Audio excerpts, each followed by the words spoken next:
Started here. Open request, that's what it is. In compliance with the Open Public Meetings Law, I wish to state that on March 10th, 2023, the notice of this meeting of the Upper Township Committee was posted on the official Upper Township Bulletin Board and the Upper Township website, mailed to the Cape May County Gazette, the Atlantic City Press, the Ocean City Sentinel Ledger, the Herald Times, and filed with the Township Clerk. Tonight's meeting is being video recorded up until the closed session portion of this meeting and will be available on the Township website. I hereby direct that this announcement be made part of the minutes of this meeting. Would you please rise for the flag salute? I pledge allegiance to the flag of the United States of America and to the republic for which it stands, one nation, under God, indivisible, with liberty and justice for all. Joanne, would you call the roll, please? Present. Present. Here. Here. Here. Okay, on the minutes, we do have a change, just so that everybody's aware. The original amended minutes are going to, it's for February 13th. I take that back. For February 13th, we have to amend the minutes from Barbara Leary's statement. She read a statement into the record and requested the mayor to join the call to action, and I had his name to the list of concerned officials requesting a moratorium on the offshore wind development. So that just needs to be corrected, a minor correction there from what was entered into the minutes. So I need a motion to approve the February 27th minutes and the correction of the February 13th minutes, please. Motion that we amend the February 13th minutes as stated by the mayor, and also that we adopt the minutes from the February 27th regular and closed session. Second? Second. Would you call the roll, please? Yes. Yes. Yes. Yes. Okay, report of governing body members. We'll start with Deputy Mayor Hayes. Thank you very much, Mr. Mayor. So just our spring sports season is getting underway as our winter sports season is closing out. Our wrestling team traveled to the USAW New Jersey State Tournament and was very successful there. So I anticipate that we probably will have those young ladies and gentlemen here to be recognized at some point, as we've done in the past. So we'll leave it at they were just very successful. I'd also like to take a minute to recognize that it's March, which is Women's History Month. There's a group of women in the community, along with myself, that have taken it upon ourselves to recognize some of the women in the township. We are a very newly formed organization, and we have an event planned for March 26th. It will be at the Beasley's Point Park. We've sort of modeled the awards after the Stillwell sisters' stories, looking at their courage and bravery, and which we see so much and so often in the women in Upper Township. So right now we are still taking nominations for those who would like to see one of the women who reside in the township honored. Really the qualifications are they must reside or own a business in the township. If you're interested in nominating someone, you can send an email to stillwellsistersawards@gmail.com. The event on the 26th will have sort of we've partnered with a reenactment group out of, I believe they're in Camden County, who are going to come down and do sort of a reenactment of the Stillwell sister story, and then there'll be a reception to follow. So if more information for that, you can also email that same Gmail address. That's all I have for this evening. Thank you, Kim. Mark? Deputy Mayor Hayes, I think that's a great thing that you guys are doing. Upper Township is rich in history, and this is bringing that to the forefront. So I applaud you for that, and I look forward to that event. Thank you. On the Upper Township, in our Public Works division, these guys have been really busy doing a lot of in-house stuff this time of year. I know they helped out with the construction office over here, putting in a new window, and reorganizing that office space in there to make it a little more efficient for the people that work in there. So thank you to you guys for taking care of that for them. Also, they were able to repurpose an EMS truck that EMS was going to get rid of, and we'll probably have a little more on that later on, but they were able to repurpose that for Public Works and rebuild a lot of it that was rotted out from the salt and things like that. I had the opportunity over the weekend to attend the St. Baldrick's Foundation. If, for those that don't know, it's a nonprofit organization with the aim of raising funds to help find cures for children with cancer. So on the screen there, you see a little picture of me getting my hair shaved off, so definitely is a little cooler in here. St. Baldrick's Foundation was founded in 1999, and last year they raised over $20 million for childhood cancer. So it's something close to me, and I was glad to be able to participate in that, and a special thank you to Slack Tide in Dennis Township for hosting that event. And that's all, Mr. Mayor. Curtis and I couldn't participate in that. No, it would have been tough. I chose to just buy raffle tickets. Curtis, go ahead.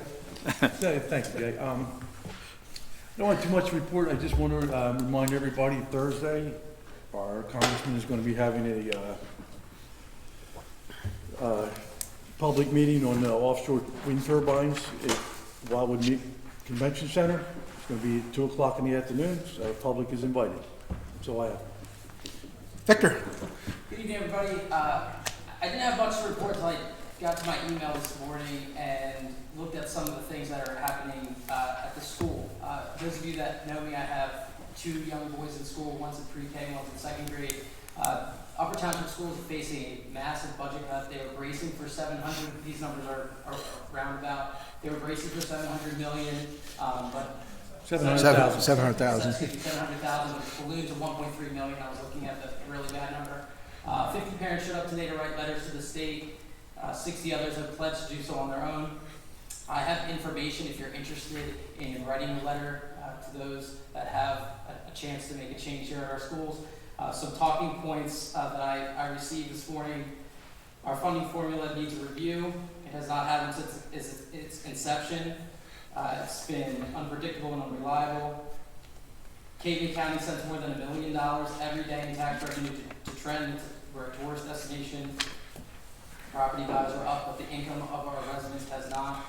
The district's made $4 million in cuts over the past 5 years. There's no way to cut any more without dismantling much-needed educational programs. One of those programs would be the pre-K program that my son is enjoying every day. So I would hate to see that go anywhere. So I would encourage everybody in the community to step up and get behind our schools. And if you need any information on that, you can email me and I'll help point you in the right direction. Thanks. Thank you, Victor, and he is entirely correct. As many of you know, my wife sits on the school board, and they were just totally taken aback. This is not what they expected.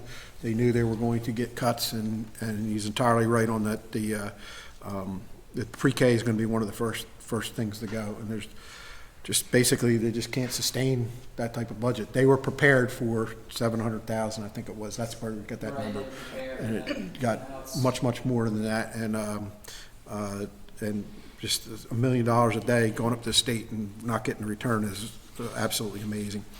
I don't have much to report. We will be honoring our EMS people. We've had an amazing feat over the past couple of months, which doesn't happen very often. We have had 3 instances where we were able to perform CPR saves, and we're going to honor the people that were involved in those CPR saves, which means somebody was basically dead, for lack of a better term, and they brought them back to life through use of CPR.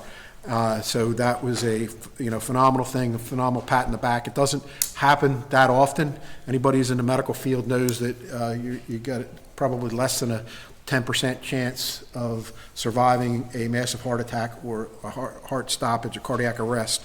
One of the most important things that's going to come out of this, and this is a lesson for all, is early intervention of CPR, early defibrillation, and activating the 911 system. First thing you need to do is to activate the 911 system. That's the first thing that has to happen. Is you can't get there if we don't know about it. Second thing that's going to come out of this is that our EMS, Division of EMS, and our whole public safety arm mesh together in this whole, all 3 incidents with regard to assisting on one of them, and our system worked to actually saving one of our own. And everybody heard about the Tuckahoe firefighter that had a medical incident that led to his cardiac arrest, and he is now after multiple surgeries back into rehab, and he is looking like he's going to everything's going to work out. I mean, I'm sure his life is different. In addition to, hopefully, if we, this ordinance that we're going to talk about tonight, this bond ordinance brings another piece of life-saving equipment to our division of EMS. So, which was integral in some of these CPR saves that we just got done talking about.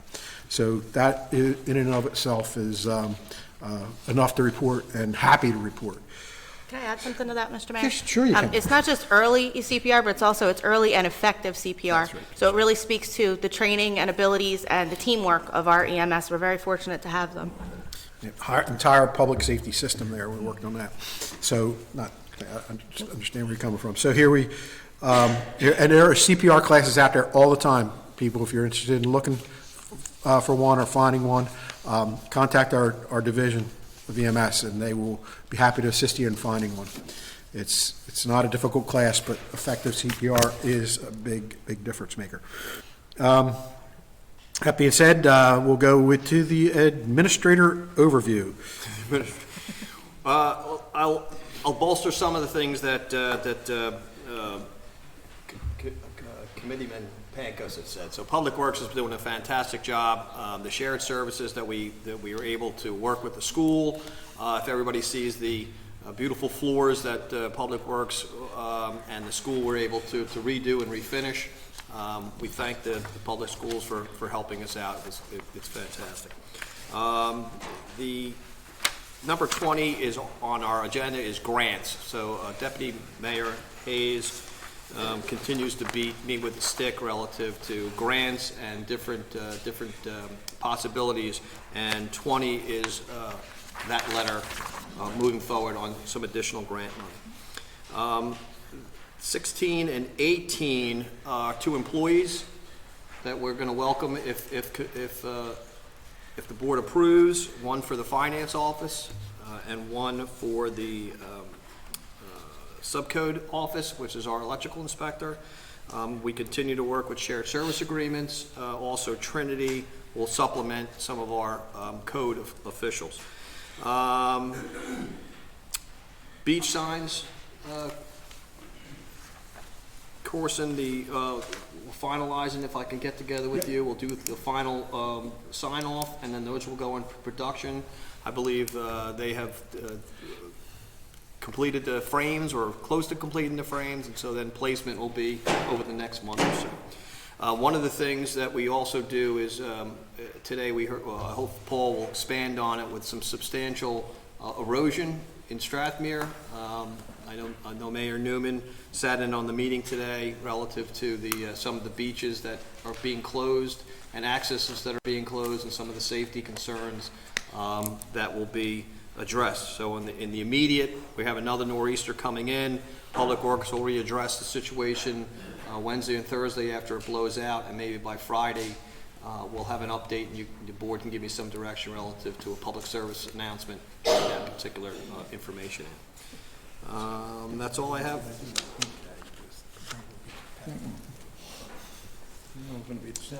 I'm sorry, Yes, that's it. I was talking over you. No, that's fine. I mean, that's We're going to have to, also, I'm sure Captain Hanley, we have to get him in the loop on this beach closure, because I'm sure it's going to affect the first part of our summer yes. on his operation. I think the primary operation is probably going to have to be moved down to the southern entrance.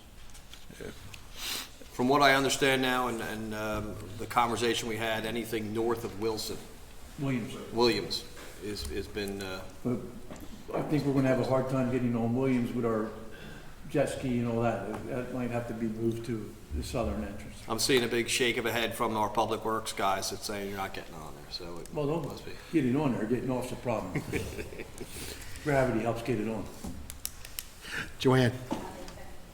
Lindsay is just, I'll make an announcement, our new, Tony Monzo, our new attorney, had a conflict for tonight, and this will be the last conflict that he has, just taking into consideration that he was he was brand new into the job, so Yeah, Lindsay, go ahead.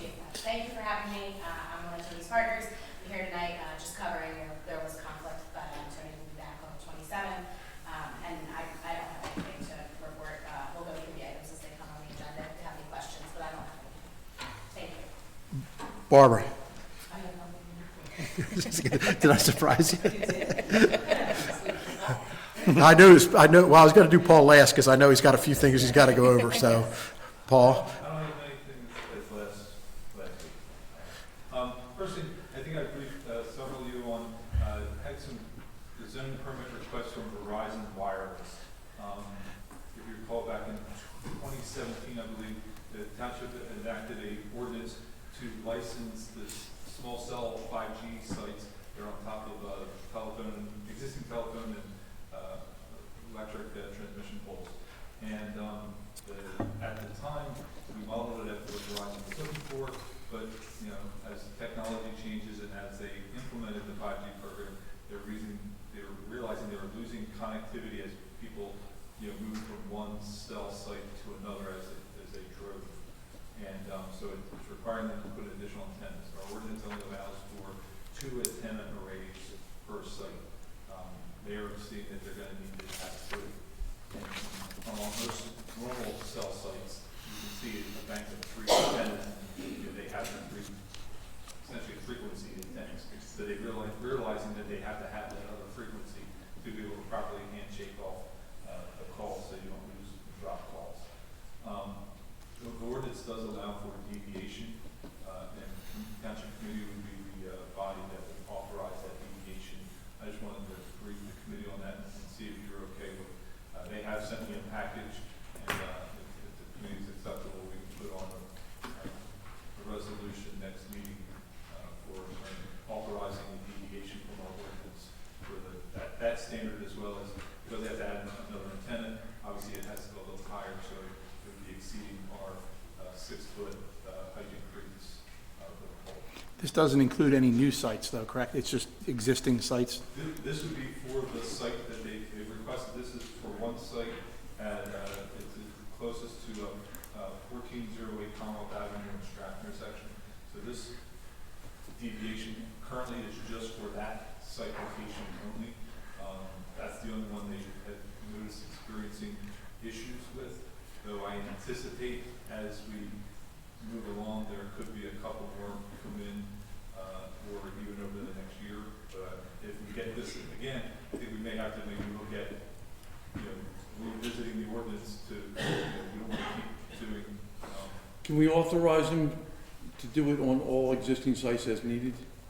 You can, the ordinance does allow me as engineer to approve certain things, but there's a category within the ordinance that the deviation is only allowed to do. But yes, I believe I guess we could also turning it as far as if you could write the deviation that says if the deviation falls within We got to parameters We don't want to give total control. on Yeah. existing sites, Yeah. Yeah, that's, I think that we would be able to do that. Yes. that would probably be the way to do it, so we don't have to be, We don't have to keep coming back here for the same issue over again. yes. Given, blanket cannot do that. All right, we'll work on that between the next meeting and get that on. Okay. The next item is, you'll be upcoming, the zoning board did approve, I don't think you've seen it yet, but their annual report and listing of recommended changes. Subsequent to them adopting the resolution, there was one item that I discussed with the mayor after we had a conversation that I grouped one. I just want to make sure we noted to add to their list of recommended changes, and that is looking at the building coverage for both accessory structures and principal structures in the R2 zone. Back in 2007, since that zone change happened, we kind of took at what was then the R zone and split it into 2 different zones, R and R2, and we lessened the building coverage and impervious coverage. And we've had some smattering of cases where they don't meet the existing, even houses as they exist today, let alone adding something on, don't meet the current zone requirements for that in the R2 zone. So I think it's something that needs to be assisted. It just helps the residents out. And that's all I have to say. Thank you very much. We can move on, Joanne.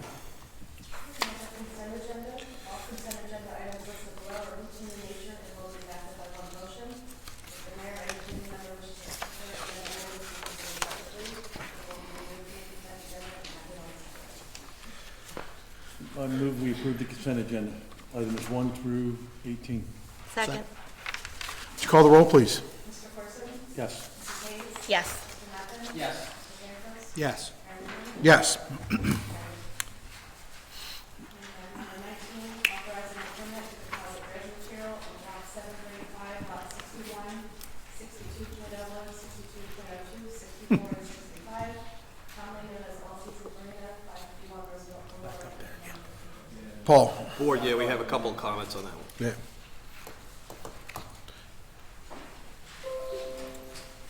Paul? I just crashed his computer. That was the one Oh, I'm that we sorry. don't want to waive. I crashed his Keeps computer. putting Mark Lindsay up there. Lindsay will have a legal, crashed his legal computer. analysis on that one Okay. particular as well. Okay, Paul Lindsay. may want to elaborate on the situation that led to this, but the general position and what's contained in this resolution is that the permit was proposed just for the permit to be issued, and any penalty associated with having begun the work prior to issuing the permit was going to be waived. However, we did have the requirement that they notice to those within 500 feet, and my understanding is that's already been completed, so Paul wants to elaborate. This is All Seasons that had a dredge disposal site on their property, part of the site plan, since I'll say the mid-early 80s. The property owner of All Seasons kind of was working with the Ocean City's dredge contractor in that, they had them empty the All Seasons dredge, called CDF, dredge disposal facility, and then started to haul material from part of the Ocean City dredging project and disposing of it into the dredge facility at All Seasons Marina. We took notice of that, and then we advised the contractor in the city of Ocean City that required a permit in order for them to do that, and they subsequently, I'll say within that week, they were notified within several days, made the application to the committee. I guess they had interpreted that they maybe didn't need one, but I felt that the ordinance was pretty clear. It was written that dredge spoils are coming from outside and being transported into the township and deposited into the township. It required a dredge permit from the township commission. So I thought the ordinance was pretty clearly written and maybe poorly interpreted by their contractor. So I think that was nevertheless, they're here defense. now, they made the application. They're proposing to deposit 5,000 cubic yards of material into that facility, which would result in a $10,000 permit or application fee. And they do have the requisite permit from the DEP that certifies that material is acceptable to be deposited at that facility, meaning there's no issues with the soil, from an environmental standpoint, that it couldn't be deposited at that location. So the money that we garnish from that, Barbara, where does that go? It goes into miscellaneous revenue. It will eventually turn into surplus. It'd be in our general fund. Okay. And this was, the previous dredge spoil pile there from All Seasons Marina, that was all generated from the site. Nothing that was trucked in. This is the first time anything's been trucked into that site. Correct. Gary, you had something for this? Just the fact that we didn't want to set precedents relative to any action you're taking at this point, so I wanted to follow legal counsel's advice relative to what you're waiving and what you're not waiving. Okay. And also, I just put on this is only the second dredging permit under the ordinance that's been issued by the township committee that we can find. The last one, I think, was in the early 2007. And also to note that we are we're going to be introducing that particular ordinance, revision of that particular ordinance, allowing us to raise fees by resolution instead of via ordinance. So that will change as well. Which had nothing to Do with this. This was happening anyway. happening, it's just purely coincidental. Yes. That we found this, we found it maybe a couple, next month, maybe we could have gotten a little more money out of it. Well, and, this ordinance has been on place since the early 80s. I mean, none of us were here when it was enacted, and it was, Some of us might not even been born.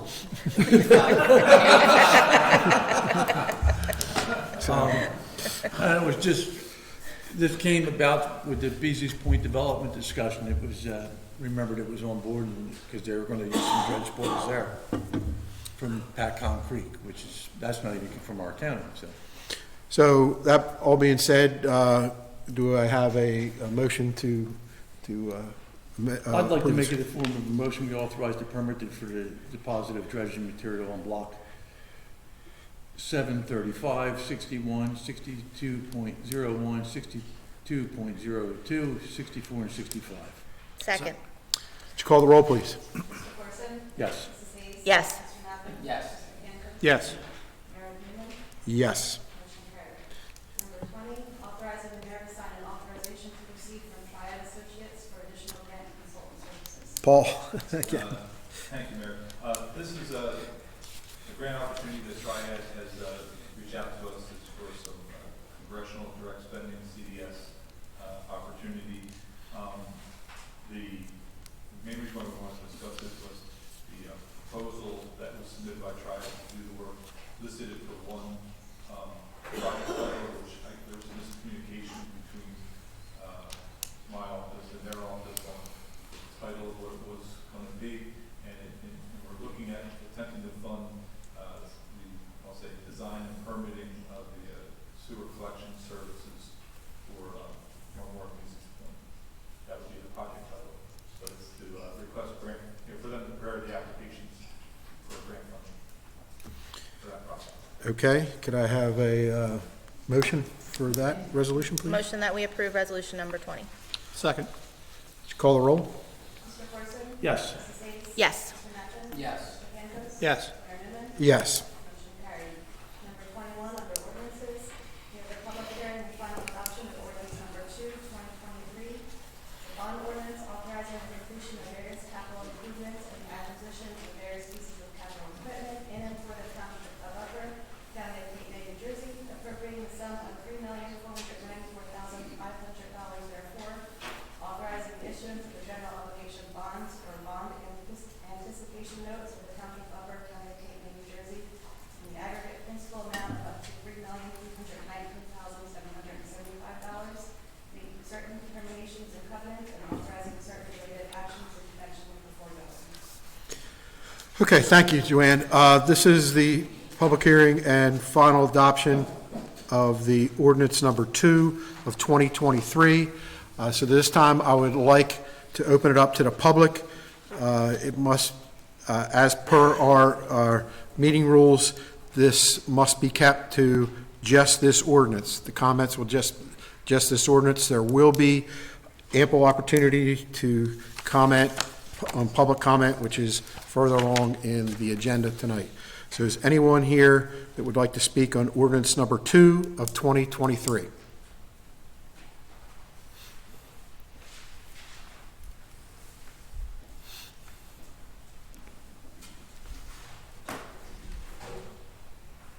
Doing it for a loop there.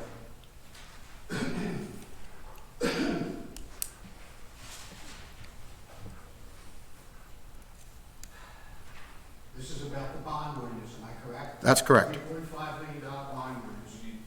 What I'm reading Name and tonight. address. What's that? Oh, could you, For the record. sir, could you just put your name into the record again? Bob Uriel, Okay, P-I-I-O-R-I-L. okay. Paul, do you have that slide? When I read, what I've read before in other meetings is not what I'm reading, proposed tonight. We can't get our taxes under control, yet we want to float a bond ordinance to replace a further burden on our taxes. Why? Why have you not applied for emergency funds for the beach replenishment? You had $930,000 for beach replenishment. That was one part of the bond issue. $937,000 for recreation. Have we looked for any grants? Rec grants for communities were definitely available. Just look at Woodbine. $1.5 million for infrastructure. With billions of dollars of federal dollars available. Again, why? Why are you floating a bond ordinance when you can't get our taxes under control? I don't understand it. Any comments? No? Thank you for your comments. Anybody else? Anybody else like to comment on ordinance number 2 of 2023? Going once, twice. Thank you very much. We'd like to close the public portion at this time, and we'll entertain a motion for final adoption of ordinance number 2 of 2023. Move that we adopt ordinance number 2 of 2023. Second. Would you call the roll, please?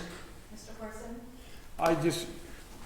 Yes, but I also want to state that these projects have been shovel-ready. Some of them have been on our agenda for 2 or 3 years. And we have applied for grant money, Bob, but some of this stuff is, we didn't achieve grant money, but some of it needs to be done. Go ahead. Mrs. Hayes? Yes, and I'll just add that the majority of the grants that apply for this type of thing, we are over the medium income and over the population, which is a hurdle that we're constantly trying new ways to overcome. Mr. Navin? Yes. Mr. Dankos? Yes. Mayor Newman? Yes. Motion carried. Number 22, public hearing and final adoption of ordinance number 3, 2023, an ordinance amending revised general ordinance, chapter 3, police regulations, and chapter 10, building and housing of the Code of the Township. This All is right. the ordinance that clears up. That clears up the time. You're This, right, Mayor. what this ordinance is doing is it's clearing up a conflict between 2 ordinances that we had regarding noise in town. So this is what this is going to do, to bring them more in line with each other. So at this time, we'll open it up for public comment on ordinance number 3 of 2023. Anybody want to comment on that particular ordinance? Good evening, Blanche Adams, representing the Upper Township Business Association, residing in Steelantown. So I just want to understand the ordinance so we can get the word out to our businesses. I did look at both of them, and I'm trying to figure out what has changed. So I'll tell you what it looks like to me, but then correct me so I can get the proper word out to our businesses. It looks like maybe you added the resort residential and the resort commercial and carved that out for no work being done on Sunday. Yes, I think that was the intent of the second ordinance that we did. I think it's number. That was the pile driving and demolition. Yeah. Also for the power tool one and everything. And then, There's something, no work is Sunday and official holidays are in our zones, no work is permitted. Okay. Gary, could you, That is yeah. correct. You have Or the Paul. ordinance, correct? Yes, that's correct. That's correct. Okay. There was also a time change, in the Monday, Labor Day through Memorial Day, Monday through Sunday, all zones. It previously listed 7 p.m. in the current list. We added the holiday, Mayor. Yes. Okay, and then for that demolition and pile driving, no work used to be allowed on Sunday, but now it looks like you're just carving out the RR and the RC zones for no work on Sunday, but the other zones it's allowed? Well, nobody's driving pylons on the mainland, Right. so, I mean, it would kind of be, But we have that new zone in Beasley's Point now, you know, the new resort residential. That's- What it would the- apply to. that would apply to that. They're not gonna be able to drive pylons on Sunday. So nothing on Sunday in just those zones, if I read that right. So that would be pretty much the big difference, is carving out those 2 zones, the RR and the RC zones. Yes. For no work on And Sunday. there were some minor other, Like a little. Just the holiday. you know, if you looked at the ordinance that was done for chapter 3 last year, that was the ordinance that we wanted, and there were some conflicting items in chapter 10, building and housing, so that's where, in building and housing, we kind of reference everybody back to that, but in chapter 10, that's where it did have the prohibition for no demolition and pile driving on Sundays, but, you know, as we said, there's not a lot of pile driving and really demolition going on the mainland, so it was really, I mean, when 10 was initially done, it was for the intent of over RC and RR section. Okay, that's what I got from it. No major impact on our businesses, because contractors, construction, from what I can see. Okay, thank you. Anybody else for ordinance number 3 of 2023.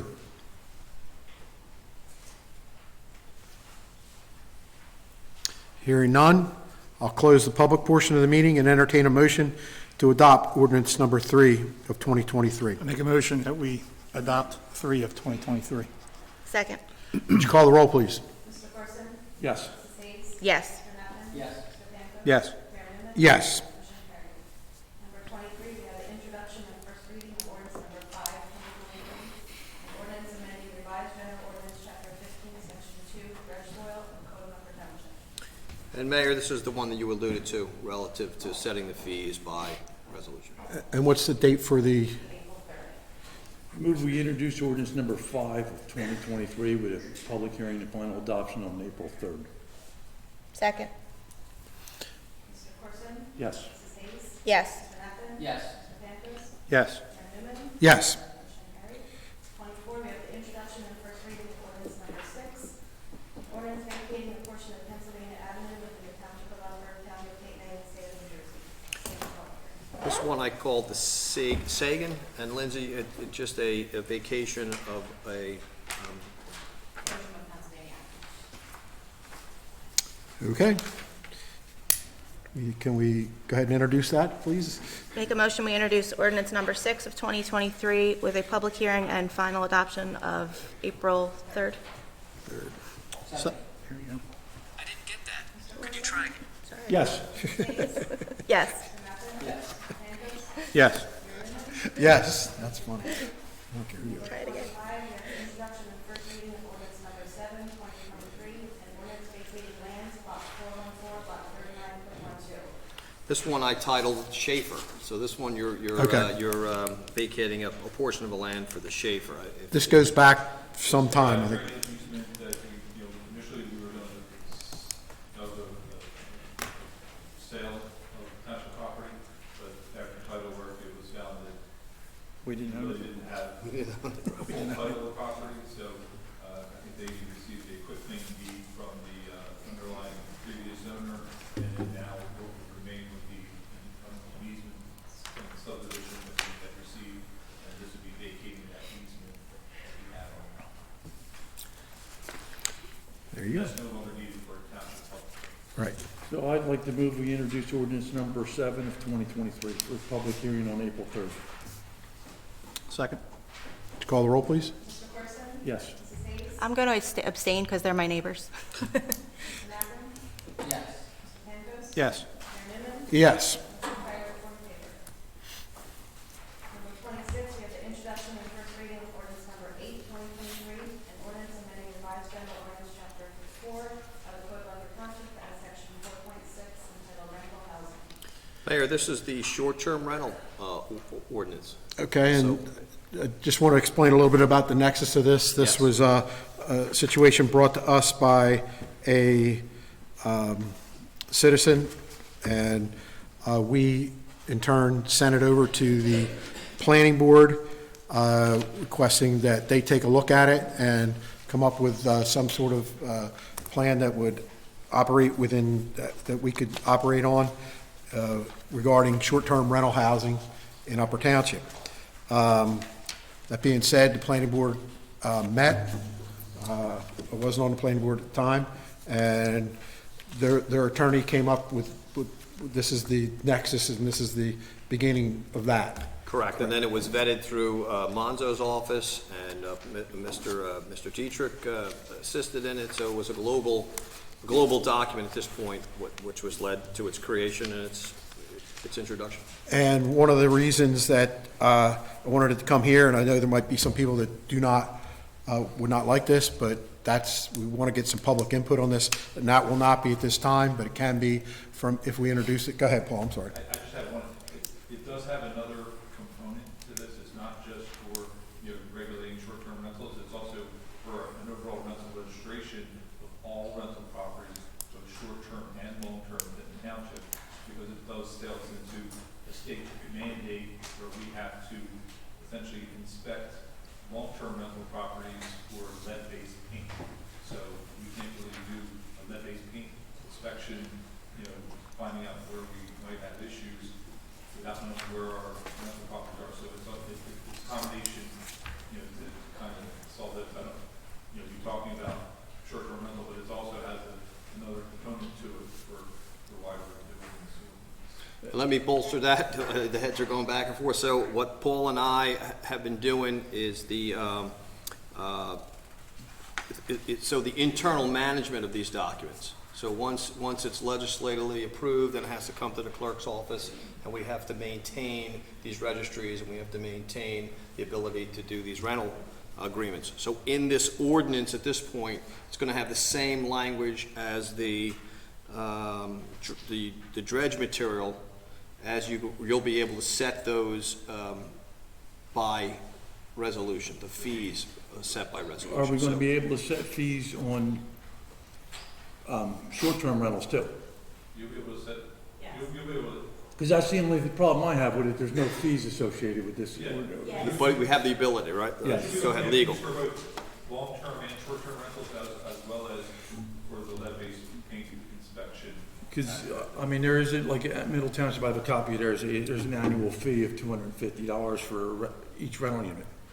Yes, so this, draft of this ordinance that you may have previously seen does include some fees. However, it was determined that it could be set by resolution, which Okay. will allow the committee the ability to revise that as they see fit, and set for all parts of the inspections required under this. Yeah, and short-term rentals, I mean, we're also, there's a 3%, which we all know what that's worth from what we saw from, the paperwork that came out from, Beasley's Point Development. Yes, yes. That can add up quite fast.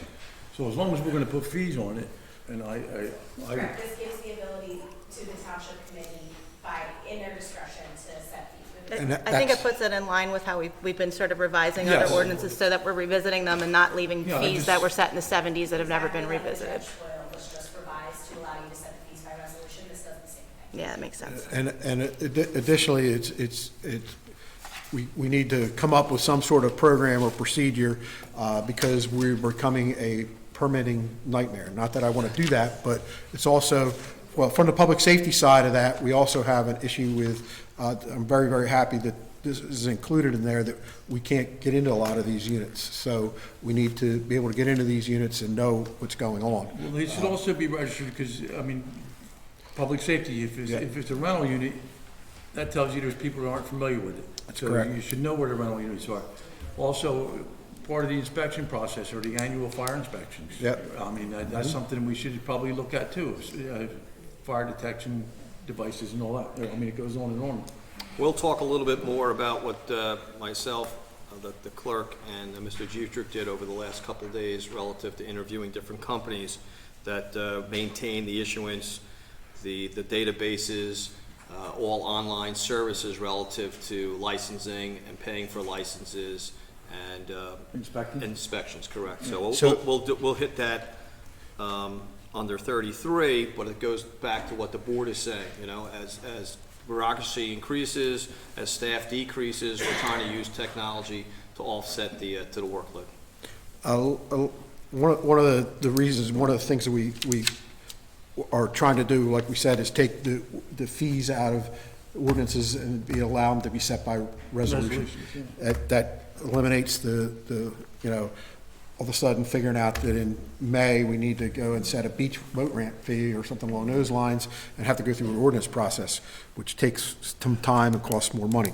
That being said, we also want to go out and survey the local areas and see, just like we did with the Middle Township ordinance, to find, or fee schedule, to find out what their fees are, and so we're in line from the get-go. Anybody else have anything else that they would like The to? occupancy tax, we're up, Yes, it's 3%. I mean, if we left any of that on the table, it would be crazy. Yeah, that, we don't want to leave it on the table. That is correct. We just don't want to have any unintended consequences in the future. All right, so at this time, we can go ahead and entertain a motion to introduce. This is just an introduction. There will be public comment. The ordinance will be posted online, and if anyone wants to make public comment on it, they're more than welcome to, and also can come to the meeting. It can be either written or spoken. They come to the meeting on April 3rd, and there'll be public comment as well. Make a Well, I'll motion. move we introduce ordinance number 8 of 2023 with a public hearing on April 3rd, but I do want to see us Fee progress schedule. on fee structure. Second. Would you call the roll, please? Mr. Corson? Yes. Mrs. Hayes? Yes. Mr. Mappin? Real quick, so I spoke to our solicitor on this issue. Not me, but I do have family that owns property that would be affected by this ordinance. The solicitor said my participation in this could go either way. So like everyone up here has had to do, Ms. Hayes just had to abstain previously. To avoid any ounce of impropriety, I'm going to abstain from discussion and voting on items relating to the short-term rentals. Mr. Van? Yes. Mr. Mayor Newman? Yes. Motion carried. Under new business, number 27, American Legion, Post 239, Carolyn Cola, request for raffle, RA 557, at the Heritage Lanes Golf Course, 1375-9 on August 12th, 2023. Make a motion to Second. let them have their raffle. I don't remember the Legion, used to have a golf course. Yeah, used to. Yes. Mrs. Hayes? Yes. Mr. Mappin? Yes. Mr. Pankos? Yes. Mayor Newman? Yes. Motion carried. 28, Ocean City Cruise Cruiser Festival Raffle 558 at yesterday's Creekside Tavern, 3150 Road Boulevard, on various dates beginning March 31st, 2023 through May 19th, 2023. Motion to approve? Second. Would you call the roll? Mr. Corson? Yes. Mrs. Hayes? Yes. Mr. Mappin? Yes. Mr. Pankos? Yes. Mayor Newman? Yes. Motion carried. 29, we have the Stockton Coastal Research Center final annual report for 2022. Paul? I left some live beach report, knowing that we're gonna come to this meeting, just to leave some brevity in the early part of the meeting, for later discussion. The annual report surprisingly showed that we lost a total of 365,000 cubic yards of sand, from December 2021 to December 2022. It's no surprise, because if you've been out on the beach over, from, I'll say, the start of last summer until now, as you're walking at low tide, you're not walking down the beach in Stratford right now. As we've been reporting, the 4 northerly beach crossovers are continue to be closed. The one at Williams, where we're maybe hoping that it might be able to be transitioned and usable for summer, is looking less and less likely to be able to be used as a crossover, because the erosion just keeps hitting at it and eroding it away. Public Works reported this morning that the handicap ramp is eroded halfway up the handicap ramp at Williams. So there's definitely going to be no public access probably at Williams Avenue this year. Had several people call and say, well, how do we get on the beach? Well, you're going to have to go up to the state park, or you're going to have to walk to the street access that's south of Williams. I imagine Bell Beach is going to be very busy this summer, just because it's going to be hard to get down any of the other beaches, and even down in Bell Beach, at high tide, there's not a lot of dry beach anywhere on the beach. So the beach bill is coming, but it is going to be probably August, maybe late July, if all things would go perfectly, but most likely, most residents should anticipate August before beach bill is coming. Is the plan still to skip Strathmere and fill Sea Isle first and then come back to Strathmere? Is that? We don't know. Well, see, they can't do because of the time restrictions on the permit, we don't know. I mean, they're not, I don't think any project can, because of how the bidding is going to happen, the project won't be awarded until mid-June. So by the time the contractor will mobilize, you're talking about July. So whether they're, going to start in Southern Ocean City, Strathmere, or Sea Isle City, I mean, theoretically, It all the hinges, southern end of Sea Isle has some, timing restrictions based on different, birding and different species. So, and that's where we are too. We might get a green light and we could do it in June, I but don't a think- nesting bird will stop us. I don't think there's a thing, the last 3 beach shows, they started in Strathmere, the southern end of Ocean City, and then they moved away to the south. Almost got it. Now, the south end of Ocean City typically will use a different dredge location. So theoretically, they could maybe start a little bit different, because their dredge is at a different location, it doesn't have the restriction that where our dredge would be closed from. Right. So, It's just concern, I mean, we're hearing we're closing beaches, I'm concerned about, properties there, and I'm not hearing the same kind of stories coming out of Sea Isle and Ocean City. I know that they also have needs, but, I mean, but you don't hear that it's Jackson because their beaches are much longer. Right. We have 1.3 mile beach, that's all we have, so if you close down, a quarter of our beach, that's Significant. a significant number. And, Right. we don't have a lot of properties behind it, so, down in the south end of the Sea Isle, they've got some real trouble spots that are similar to our trouble spots, but they've got a lot more blocks of beach to make up for that compared to us. I mean, we were very lucky that years ago when we put in those rocks. I guess, what would that be called? Yeah, I mean, the DEP Yeah, told us, said, you need to remove them. Well, this is the third or fourth time we've seen these rocks. Yeah, I mean, this is not the worst this beach has been at. No. When I first got there, the main part of the beach, even in, I'll say, the southern, Tecumseh, you couldn't go, you took steps down to the beach, at high tide, there was nothing, it was hitting the bulkhead. so this is, I rode the bus from Sea Isle to Ocean City High School every day. I know from once you got that first storm in November, you weren't going through Strathmere anymore. It got washed out every year. I don't want to see us go back to that, is really my concern. How do we prevent that from happening again? this is not the worst it's been.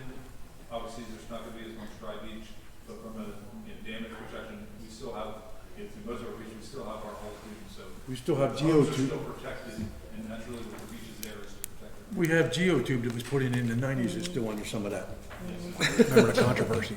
What's that? Remember the controversy about Yeah, that? they were supposed to remove that too. Yeah. So I just, but the coach, Dr. Farrell, who is now retired with this document report, is showing what we've seen. If that kind of puts the number to it, as far as the quantities. Okay, move on. The results for replacing the roof of historic structures. Come on, Paul. So we did receive bids, the bids were significantly higher than what we had anticipated, between when we got some of our initial quotes and when we did place the bids. Obviously material prices and all the other different things, the prices really jumped. And we were looking at replacing the roofs on two properties, the Gandy House and the Tyco train station. The Gandy House was, I'll say, only slightly higher, but the Tyco train station was significantly higher. We did receive county grant money for these projects, so that money, I have reached out to the county to see if they would be able to provide us additional funding. They are having a meeting on later this month, but regardless of that, I would like to make a recommendation. We do have the funds between our bonding and the county grant to award the replacement of the Gandy House, because that is the more severe roof that is leaking currently at a cost of $55,052. And you can, That leaves a little bit of all in daily restoration. and the process, if we split it, it's an option, and the other process is that we can rebid it twice, Barbara, and then, right, and then we can negotiate. So can we do the Gandy House and then split the other bid, or how, what's your feel on that? Since the one that was substantially higher is kind of out of range, but the lower one seems to be attainable. What's the nomenclature of kind of, We would have to rebid This- the train station roof. Well, I suggest that's what we do. Yeah, we definitely need to move forward with the Gandy House. That Okay. one's, we're going to start having more severe damage to the rest of the structure if we don't get that under control. Do we want to hold off though on rebidding until we hear back from the county?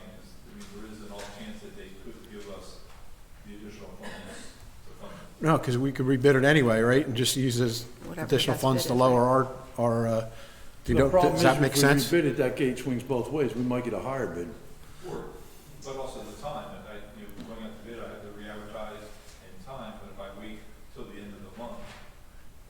What's the well, timeframe could the for board, having could the happen? board give us interim authority? If we don't get the funding, I can rebid it at that point.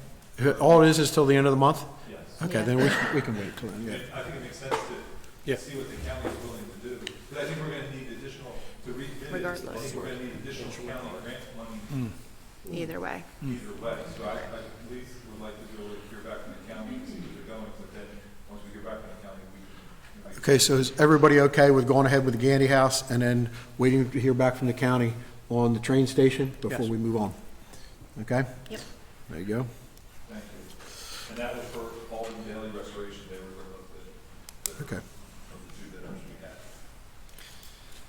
Number 31, we have the Historical Preservation Society of Upper Township request for an archaeological scan and potential date of the site of the former Pepco Academy. And Mayor, I think we're going to pivot to legal, as this became a bigger question of liability and waivers. And so if Lindsay, you can kind of talk about not setting precedents again and liabilities.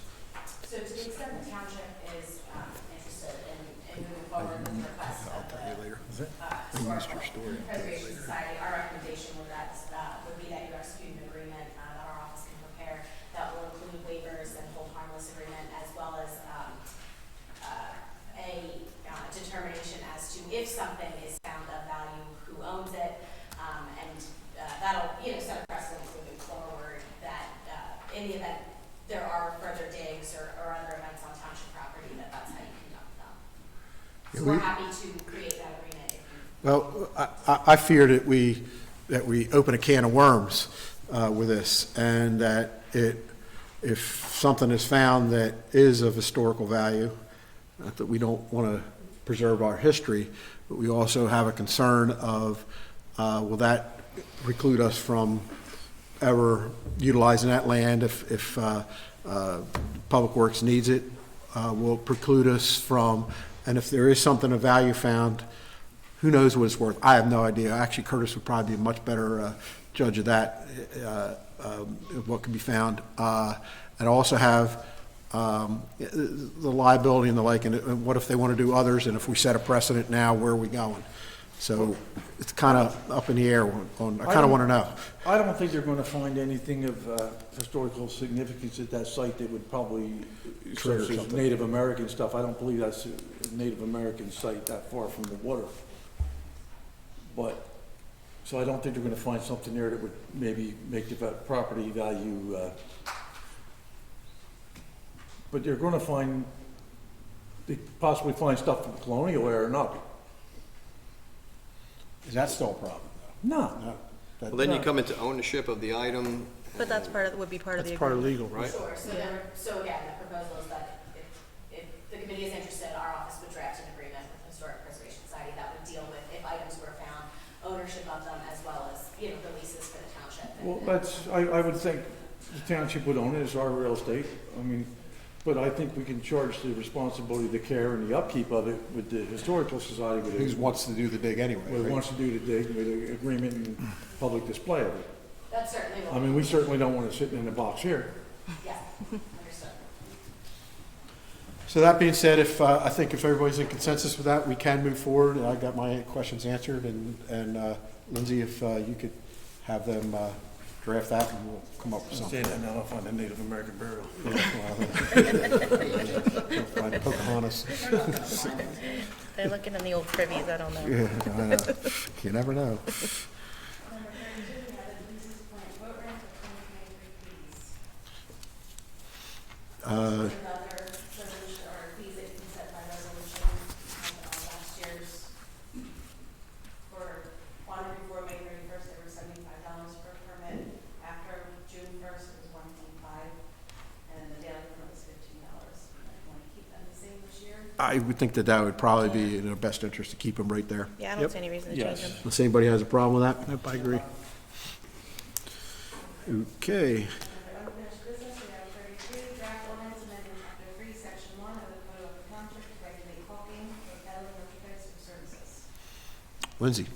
Sure, so this was an ordinance, that has kind of been in the works, I guess, for a little bit of time now, but, it's largely to, address door-to-door solicitation vendors of that type. There is the ability for the governing body to, regulate street vendors, although there are some restrictions on that, which is why we want to be able to do that, by resolution as opposed to any ordinance. But this really just creates a registration and licensing system system for individuals going door to door. It works with, I believe, the New Jersey State Police in terms of making sure that those people have a background that's acceptable for that.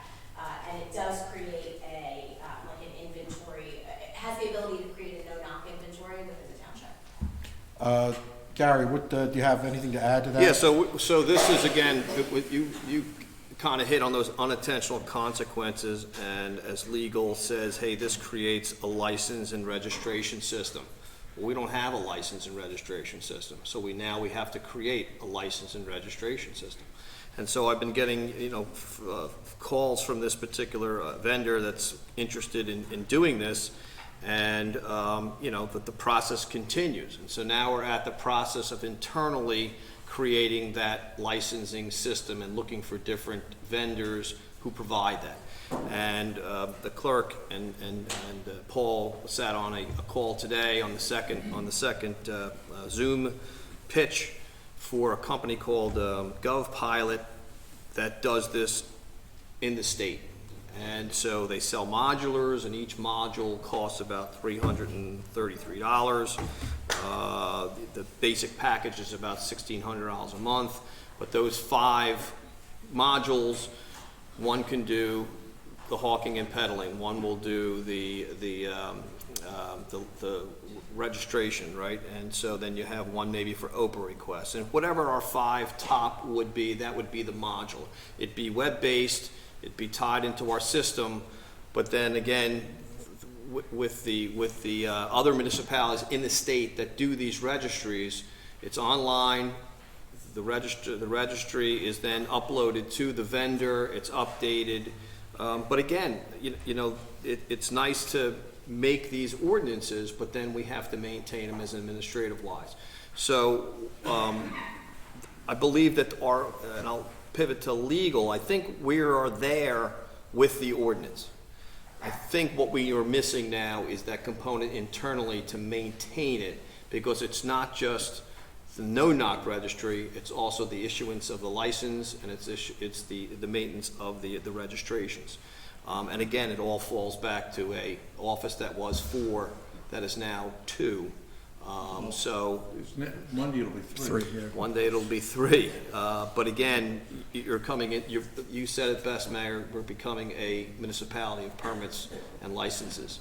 And, and those are all OPA requestable, and those are all subject to litigation. And so, this would tie into any rental fee ordinance as well? Yes, and I'm not sure that this particular this particular company is the company, but we are looking to interview those type of companies. So I don't want to mix my metaphors here, so we'll just talk about this particular ordinance without, understanding that this possibly could be coming along with this permitting and licensing registry.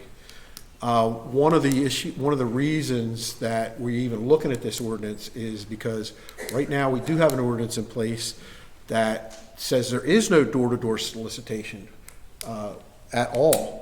Even if you are registered, they're not allowed the door-to-door solicitation, and that constitutes a problem. It generates another problem, which is the First Amendment rights, and there is lawsuits potential. And I know you've actually been talking to several vendors that are, contemplating. One of them's, and I don't want to put them out there, Anderson Windows. They put themselves out there all the time. Yes, anyway. they did. So we also had several reports of people coming around selling solar, obviously. There was Pest control.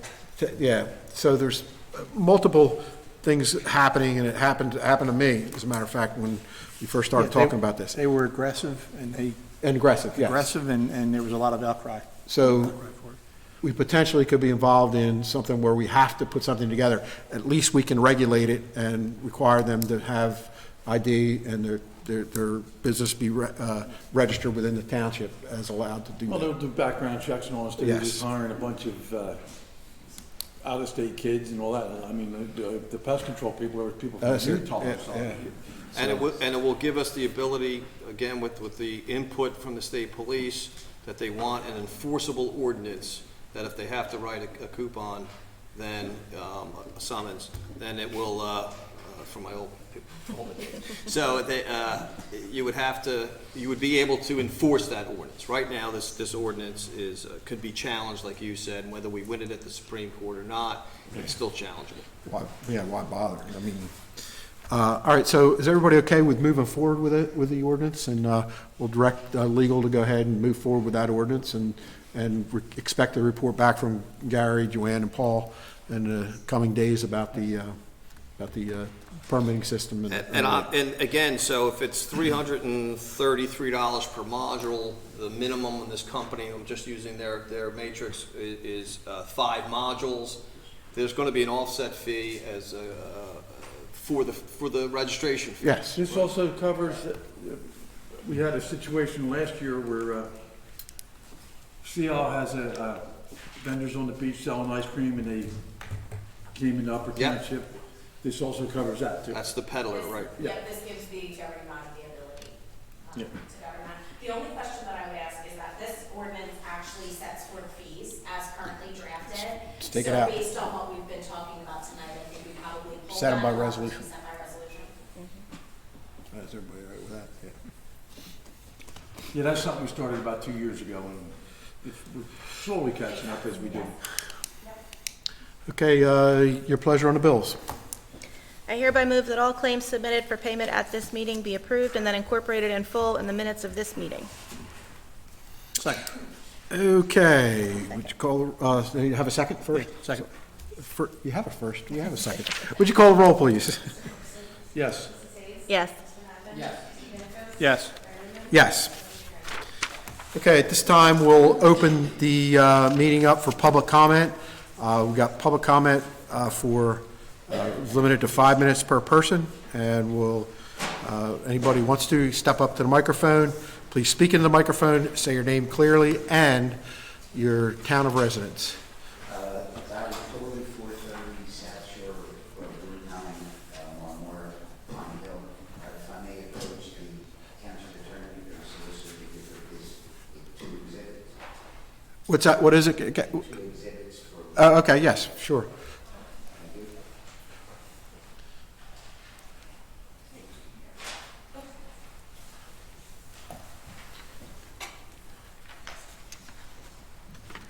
Mayor and elected body, I guess it was about 2 years ago that, maybe a little longer, when Mayor Colombo's administration was here. He had a purchase of Pine Hill Mobile Park by an LLC out of Illinois. And it has gotten to a point where, in those 2 exhibits that I gave you, the people there are at the mercy of someone from Illinois taking advantage of the senior citizens. And in actuality, let's be realistic, Shore Acres and Pine Hill are kind of low-income senior places.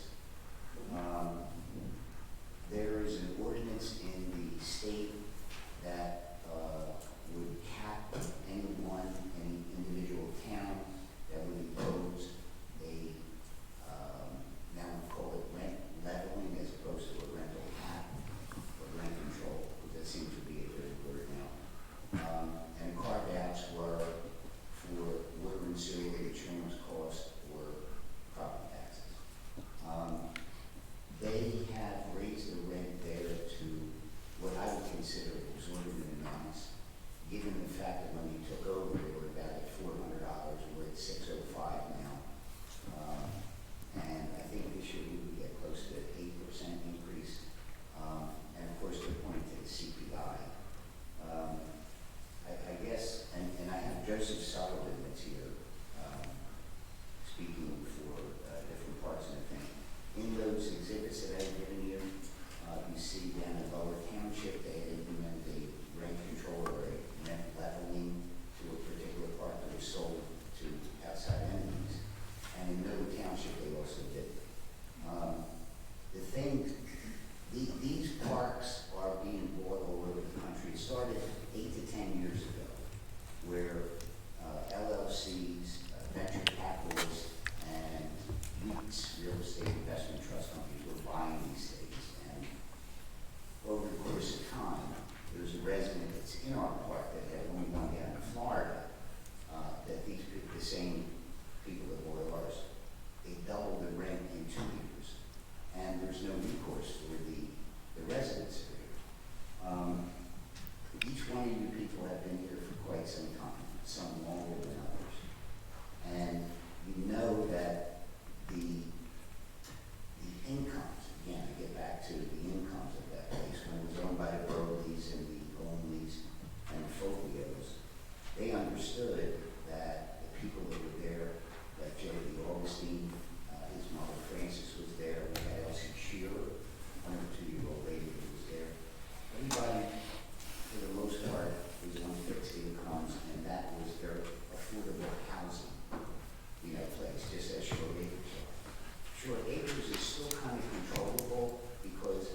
circumstances in that particular year could be implemented. I know, again, talking in the past to Mayor Colombo's administration, their concern was how do you carve out Short Acres and Pine Hill? Well, if you look at what Lower Township did, and you look what Middle Township did, they did it.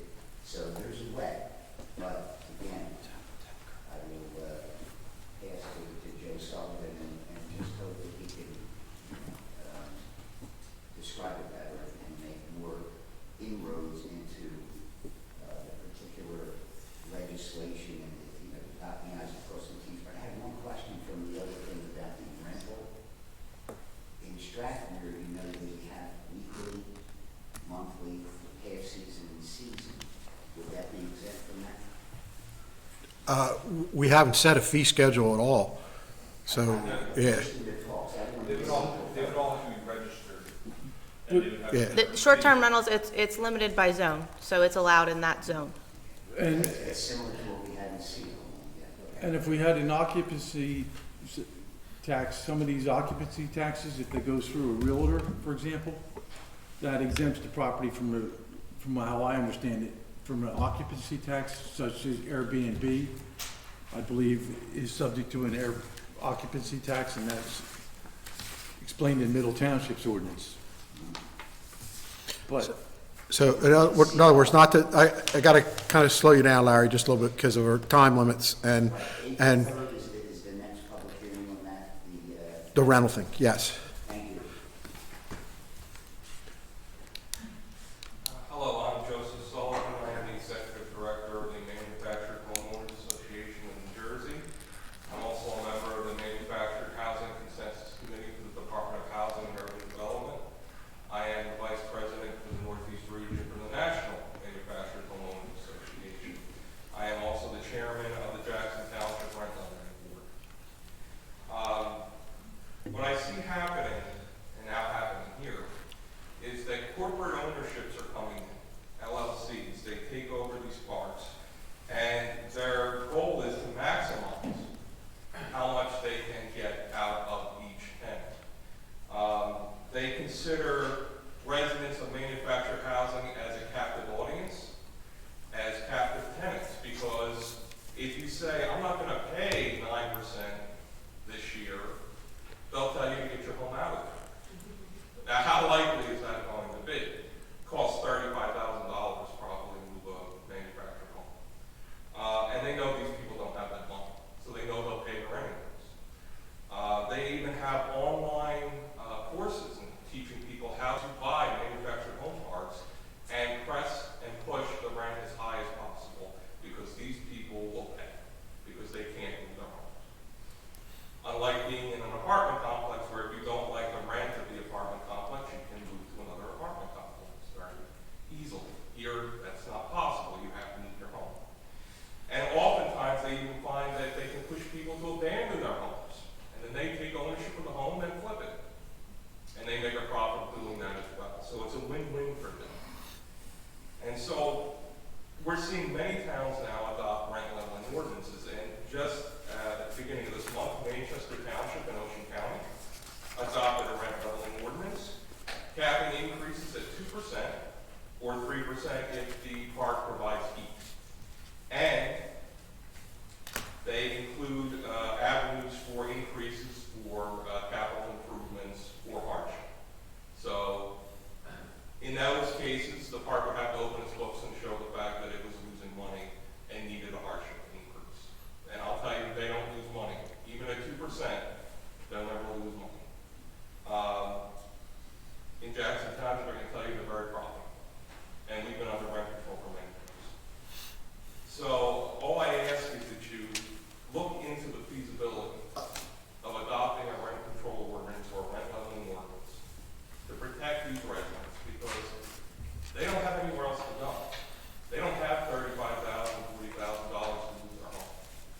And this LLC really doesn't care one way or the other, because they'll make money in the end. Thank you very much. Thank you. we Any- talked, Go ahead. we talked about this in the past, and I think the recommendation at the time, if we wanted to proceed with this, was to go to the planning board, because that's, I believe the planning board is to, Yeah, Mr. Person, my understanding is that previously when this was brought up, it was deferred, it was sent to the planning board to see if they wanted it actually wasn't sent. It was not sent. My understanding it was sent to see if they wanted to do a study. Yeah, I and that thought they that- that's indicated that they what weren't we did. going to. Paul, was it sent or not? What was it? Well, I think it came down to funding the study, and that's where, I don't think it got sent because it didn't have money, there was no money allocated. Yeah, so it wasn't sent. It was talked about and there was no money to fund the study.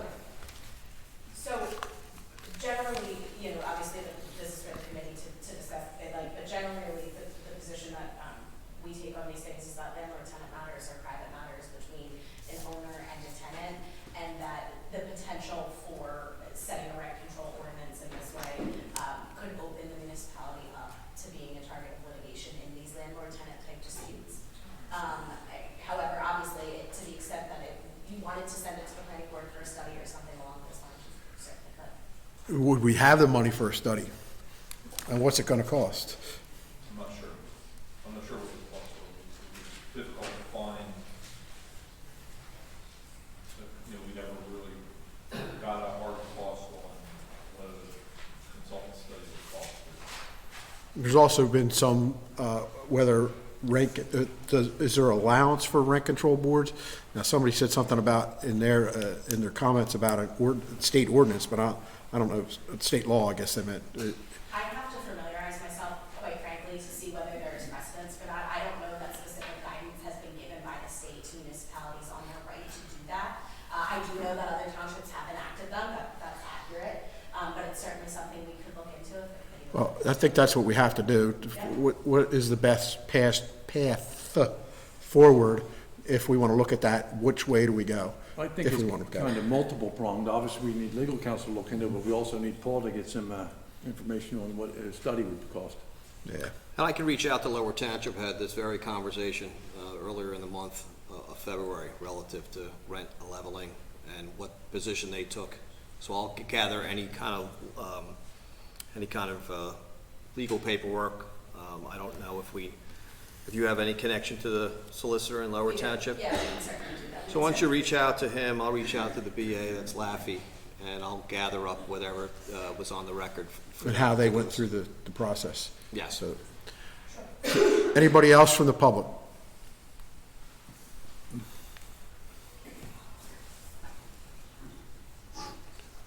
I'll zero it out again. During the public comment portion of the meeting, people have repeatedly suggested ways to lower taxes. We constantly go ignored. Ways to reduce our taxes. No township vehicles taken home by employees. No free electric or gas. No new hires. Equal pay raises across the board for all employees. How much of our tax dollars are spent on litigations and settlements? February 27th agenda listed 4 different law firms the township is currently using, plus one on February 13th agenda, bringing the total to 5. Using taxpayer-funded fire equipment, trucks, and resources to assist a private corporation needlessly polluting the environment with a fire. The private corporation needs to take care of their own remediation. Burning above ground does not kill the roots of invasive plants. Our township officials think we should be happy with a 2% tax increase this year. Combined with a 9% tax increase, our taxes will be raised 77% in 8 years. Grants are free money. Grants help stabilize taxes and enhance the community. Since the majority of Township Committee has made it quite clear they are not against the Danish Kraken, why have we not applied for any grants from Ørsted? In the past year, how many grants has the township applied for? How many have we received? A grant for an electric car charging station was brought up by Township Committee months ago. What is the status of that grant? Did we even apply for it, or was that just more lip service?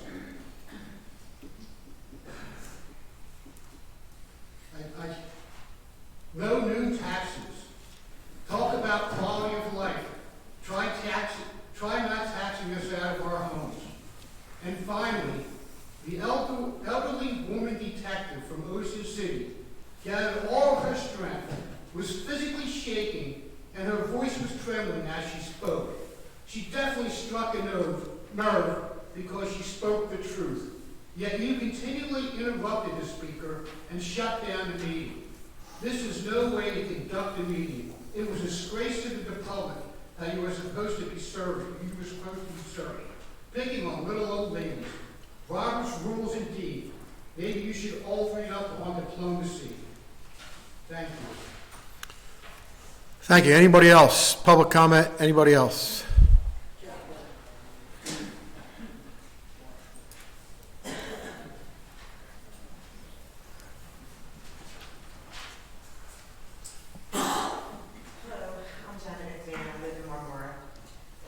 I'm sorry I couldn't make the last meeting on February 27th, but I was able to go back and view the video.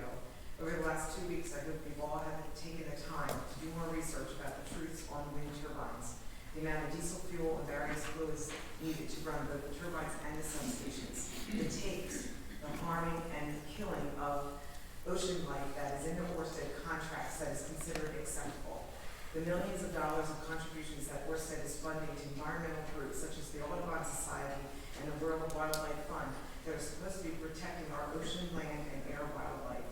The electric and magnetic EMFs being transmitted and transferred via cables under our bay, beach, streets to the substation in Eases Point. And when the maintenance of these cables are needed, who will be responsible for that? And if it was also good for us, why would Governor Murphy remove the rights of local towns to participate in the decision process without any public hearing? It seems to me it's more like a dictatorship. But at the Upper Township meeting a month ago, a resident asked you, Mayor Newman, if you would join the other shore mayors in signing a request for a moratorium of offshore testing until more is known about what is killing all the whales, to which you stated, at this time we are always looking at it and we are always very concerned, but at this time we are not anticipating doing that, to agree with the other mayors to put a halt on the testing that's going on. That was just 2 weeks prior to approving the relocation of the substation at Eases Point. You all want us to believe that you're being transparent to the public and your constituents, but you must have already known that you're going to vote on that. Many people spoke about the concerns and the industrialization of our ocean. So if you're going along with the substation, it must mean that you're okay with the industrialization of our ocean. You say you have the concerns about other residents of Upper Township. There are 10,494 registered voters in Upper Township, and 3 people made that decision. Did you think perhaps you could have taken a poll to see where the residents stood? Could you have just waited until after the hearing this week, as Mr. Corson and Mr. Nathan suggested? One gentleman, I believe he was from Middletown, New Jersey, spoke about how this could affect your political career, that by approving this, you're putting your political career in jeopardy. I agree 100%. I believe there's still time to stop this madness of the industrialization of our ocean. You still have time to help and save your political careers at the same time. Get on the train that wants to save our ocean. There are 2 meetings this week, Wednesday, March 15th at 6 p.m. at the Ocean City Tabernacle, and on Thursday, March 16th at 2 p.m. at the Wildwood Convention Center. I urge you all to attend. Thank you. Anybody else would like to make a comment? Anybody else in the public? Block 47629. My issue is with Misty Meadow. I share a property line with the Zimmerman's Misty Meadow Farm. And it's my understanding they were given a code violation October 18th of 22. It included fines. And the Zimmermans did not appeal within 15 days to the Cape May Construction Board, as was noted. Fines are not being paid. It's 5 months now, and the Misty Meadow Zimmermans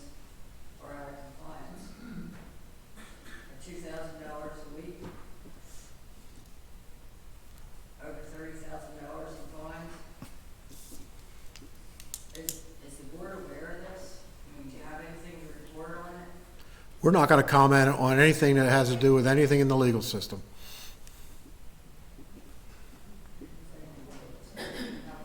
Well, under the policy, doesn't the board get notice when, there's a code violation? No. Mayor, we've been working with that particular individual. Mrs. Neese has been advised as to the position of the township. The issue is a shed relative to the size. It's 100 square feet larger than what is permitted. We are waiting for a conflict code officer to take another look at our particular position, that the shed is 100 square foot too big. She has been advised that it is not the position of the board or the judge or the judicial system to impose those type of fines without some sort of mitigation and remediation. And that's the position that we are with that particular issue. Thank you. So, okay, well, it was my understanding that it was a store. I don't think I ever heard that it was a shed. It was his store, he was selling out of the store. I don't know, if it was being monitored by the health department. And, The violation in the township is it's 100 square feet too big. It's a shed. but still, it's a store that he was selling products out of. You can have a shed that you can call a store. You can have a store that you want to call a shed. Either way, it's been violated, and it's being mitigated through the proper channels. Well, he also has it advertised as 5 buildings there. I think one's called a hoop house, and I don't know, maybe that's being used for affairs in the township. Get together. Other buildings there that I was never in agreement with either. When I went to the agriculture board, because frankly, it was a residential parcel. To the extent of properties regulated by the Canyon Agriculture and Development Board under the Right to Farm Act, it's outside of the township's control. I'm sorry? To the extent of property is regulated under the Right to Farm Act by the County Agricultural and Development Board, it's largely outside the township's control. So if you went to the board, it is likely outside the control of the township. That property's been a farm since its inception. It's always had a residential property, and it's been a house on it, and it's been a farm. A homestead with the farm. Yes.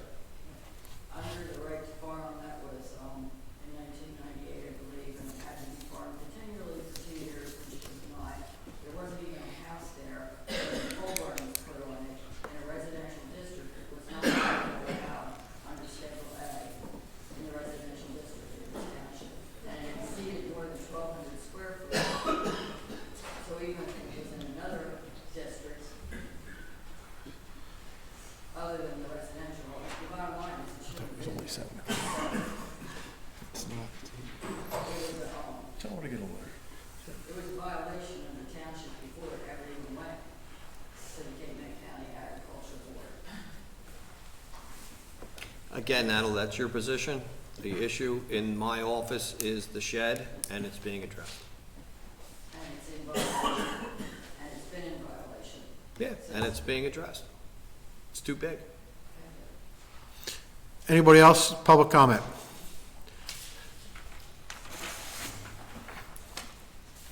Blanche Allen is residing in Steeltown. Just 2 quick points. I wanted to know the scope of the work at the Tuckahoe Beach and the estimated time they're going to be finished, the boat ramp. Or not Tuckahoe Beach, the Tuckahoe River. That's, New Jersey DEP's doing that in conjunction with Fish and Game. That's their boat ramp, that's their Monkeys Air Circus. They're monkeys or something. So this season is out. It has been closed. I think their estimated time was to have it open, I think, for summer. Obviously, perch season has been a washout for it. So if you perch fish, it's been a mess. Okay. And then just a second quick comment. I'm listening to the solicitation and the hawking ordinance, and it seems like we're putting a lot of resources in, and I know it's a problem, although I've lived in the township almost 50 years and no one's come knocking on my door, but I know for some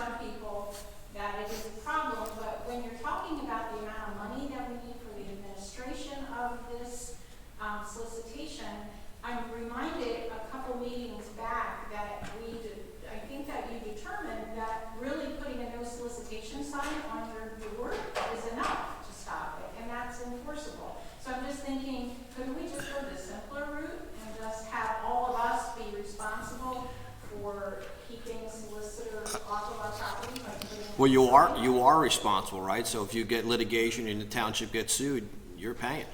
So what we do is we put litigation and legislation in place to protect you. And one of the elements is to maintain these records. And so other municipalities have the same issues relative to the legislative end of it and the administrative end of it. So everybody's protected. But how would I get sued? Because you're a taxpayer here, right?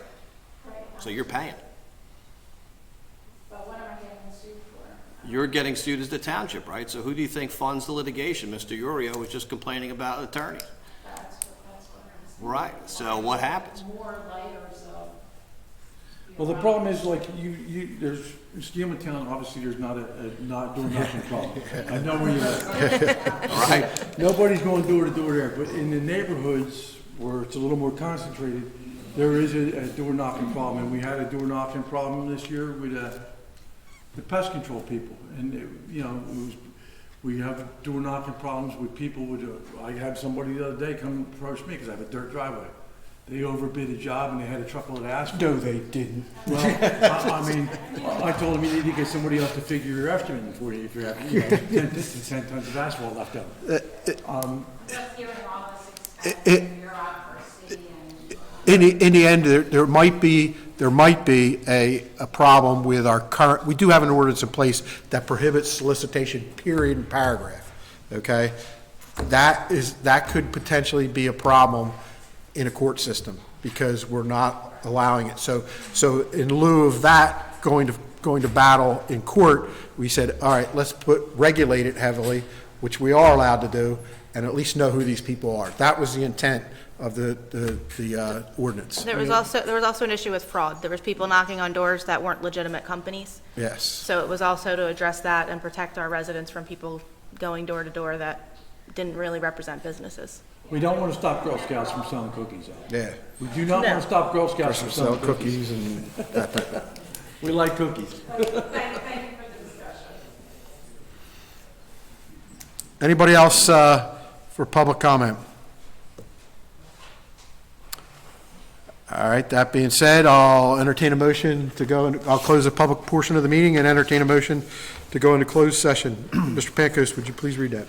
I hereby move that a resolution be incorporated into the minutes authorizing the Township Committee to enter into executive session for the following matters pursuant to the Open Public Meetings Act. Number 1, personnel. 2, contract negotiation, shared services agreement with the Borough of Woodbine. Contract negotiations with Brian P. Trelease, hearing officer. Contract negotiation with Trinity Code Inspection LLC. Litigation, National Opioid Class Action Settlement. Potential litigation with Cape May County Agricultural Development Board. Okay, yes. I also included in my motion that the estimated time and the circumstances under which the discussion conducted in closed session can be disclosed to the public as follows. A, it is anticipated that the matters discussed in closed session may be discussed to the public upon the determination of the Township Committee that the public interest will no longer be served by such confidentiality. With respect to the employment and personnel matters, such discussions will be made public if and when formal action is taken or when the individual is involved in consent that it can be made public. C, with respect to contract negotiations, such matters will be made public when negotiations have ceased and there is no longer a reason for confidentiality. With respect to this litigation matters, such discussions will be made public when litigation is complete and the applicable appeal period has expired. Second. Would you call the roll? Yes. Yes. Yes. Yes. Yes. We'll take a 5-minute. Really, you didn't want to